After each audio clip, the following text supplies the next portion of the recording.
Bismillahirrahmanirrahim. Assalamualaikum warahmatullahi wabarakatuh. Salam jumpa semuanya untuk adik-adik sains dan teknologi. Dengan saya Meliana Damayanti. Kali ini kita akan bahas tentang negara dan warga negara. Tapi sebelumnya mari sama-sama kita berdoa dulu. Berdoa dipersilahkan. Baik, berdoa selesai. Untuk kali ini kita akan bahas 3 hal, yaitu pengertian negara dan warga negara, kemudian teori terbentuknya negara, serta kedudukan peran warga negara di dalam sebuah negara. Negara, menurut beberapa teori gitu ya, beberapa ahli terkait ilmu negara, menyampaikan bahwa misalnya dari John Locke dan Rousseau itu menyampaikan negara adalah suatu badan atau organisasi hasil daripada perjanjian masyarakat. Kemudian Max Weber menyatakan bahwa negara adalah satu masyarakat yang mempunyai monopoli dalam penggunaan kekerasan fisik secara dalam sebuah negara gitu ya. Dia menggunakan fisik gitu ya, kekerasan fisik. Jadi negara punya kekuatan untuk memaksa orang-orang yang dalam wilayah tersebut. Kemudian Mark Eber menyatakan bahwa sebuah negara harus memiliki 3 unsur pokok, yaitu wilayah, rakyat, dan pemerintahan. Sementara dari Prof. Miriam Budiarjo menyampaikan, beliau adalah ahli hukum di Indonesia gitu ya. Negara adalah organisasi dalam sebuah wilayah yang dapat memaksa kekuasaannya secara sah terhadap semua golongan kekuasaan lainnya dan dapat menetapkan tujuan dari kehidupan bersama itu. Ya. Kemudian untuk warga negara sendiri, ini ada 3 pendapat yang saya ambil dari Kurni Manto menyampaikan bahwa anggota negara memiliki status khusus mengenai negaranya, memiliki interaksi hak dan kewajiban yang berbentuk timbal balik mengenai negaranya. Atau pendapatnya Koswaksik gitu ya, menyampaikan bahwa warga negara adalah hubungan hukum antara negara dengan seseorang, dan hubungan tersebut berupa ikatan politis antara negara yang memperoleh status sebagai warga negara dari negara tersebut ya. Atau dari Wolhoff yang menyatakan keanggotaan dari sebuah negara yang spesifik yaitu jumlah manusia yang terjalin dengan lainnya karena satuan bahasa, kehidupan sosial dan budaya serta pemahaman nasionalnya. Nah, menurut Undang-Undang Kewarganegaraan, yang disebut warga negara adalah warga satu negara yang ditetapkan berdasarkan peraturan perundang-undangannya. Jadi ada syarat-syaratnya. Nah, teman-teman kalau mau lihat itu di dalam Undang-Undang 12 tahun 2006. Kemudian Sumantri, warga negara adalah suatu yang saling berkaitan dengan manusia sebagai seseorang dalam satu ikatan yang terorganisir dalam satu interaksi dengan negara. Ya, dia ada interaksinya dan punya ikatan yang terorganisir gitu ya. Kemudian warga negara adalah sebuah status seseorang yang terikat dengan satu negara tertentu yang diatur dengan perundang-undangan yang berlaku. Jadi ketiga definisi ini bisa teman-teman pakai ketika misalnya saya tanya apa yang disebut dengan warga negara. Ya. Adapun asas kewarganegaraan, seseorang mendapatkan kewarganegaraan itu ada beberapa asasnya. Yang pertama, asas ius sanguinis, artinya kewarganegaraan itu berdasarkan keturunan, bukan berdasarkan negara tempat dia lahir.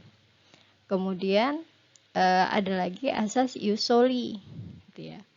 Asas yang menentukan kewarganegaraan seseorang berdasarkan di mana dia lahir. Nah, sanguinis itu karena blood, darah gitu ya. Darah yang mengalir di badan kita gitu ya.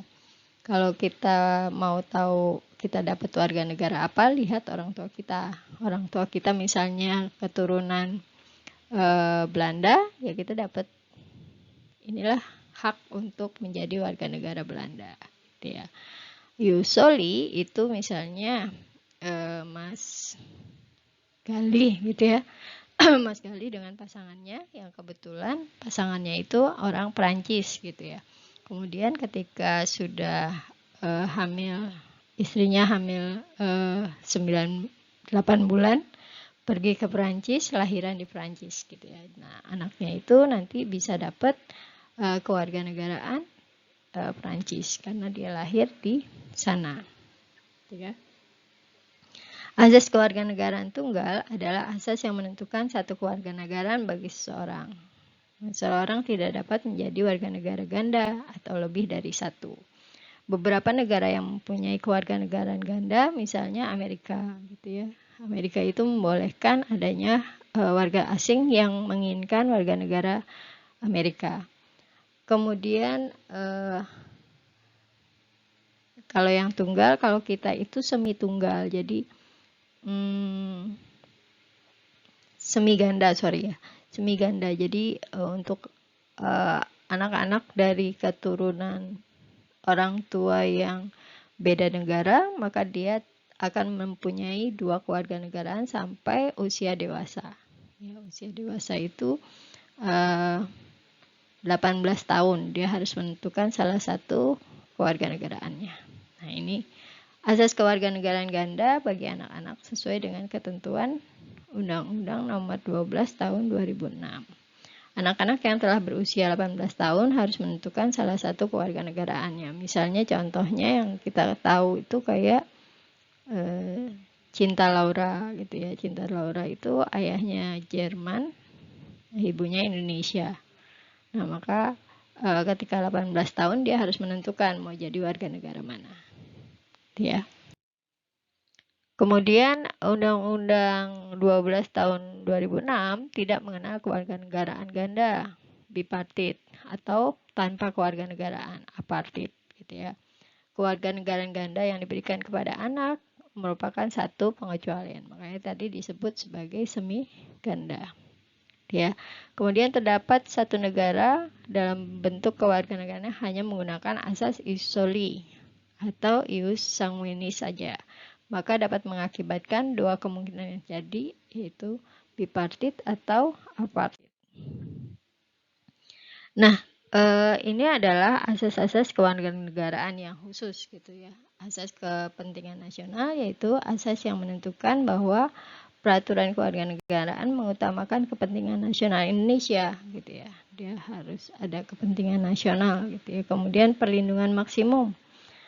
Asas yang menentukan pemerintah wajib memberikan perlindungan penuh kepada setiap warga negara Indonesia, baik di dalam maupun di luar negeri. Kayak misalnya corona sekarang, maka negara Indonesia wajib melindungi warga negara yang ada di dalam maupun di luar negeri.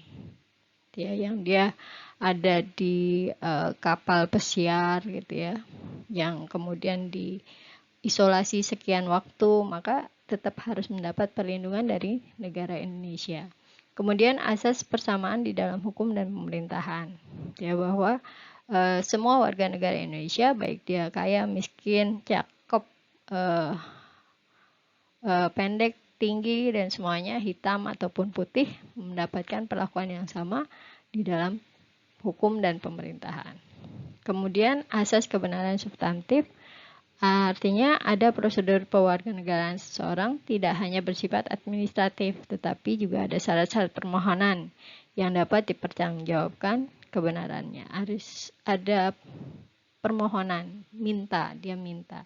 Dan itu harus dibuktikan dengan bukti-bukti yang jelas. Jadi kalau untuk menjadi warga negara Indonesia, biasanya dia harus tinggal selama 5 tahun berturut-turut gitu ya, tinggal di negara Indonesia. Misalnya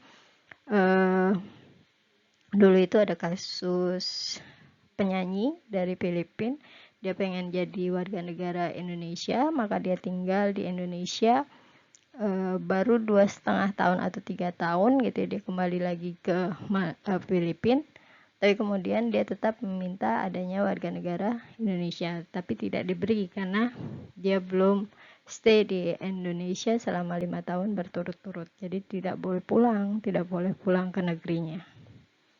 Ya.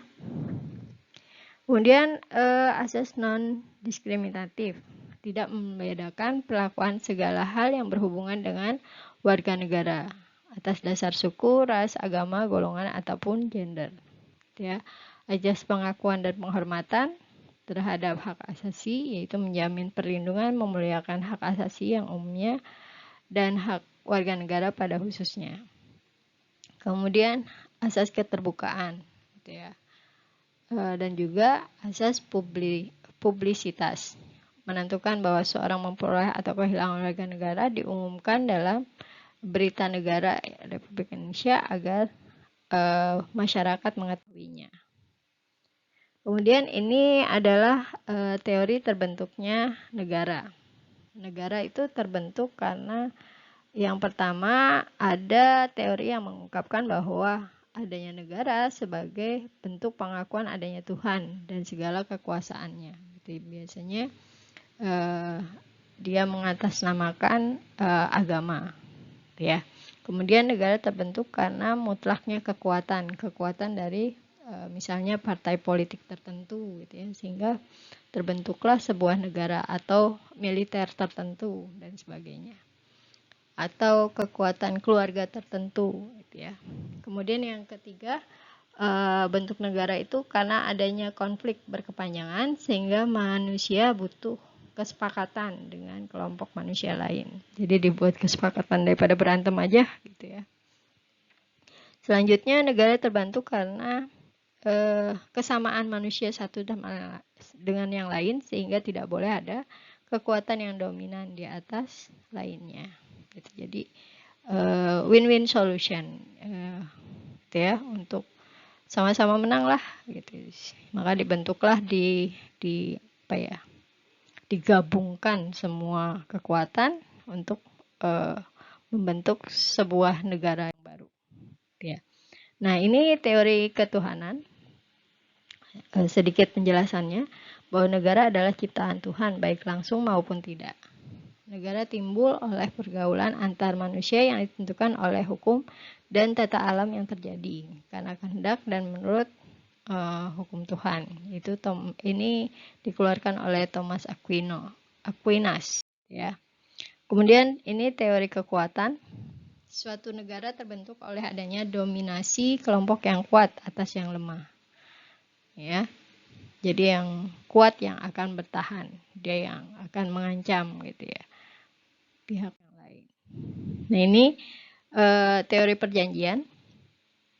Jadi nanti ada perjanjian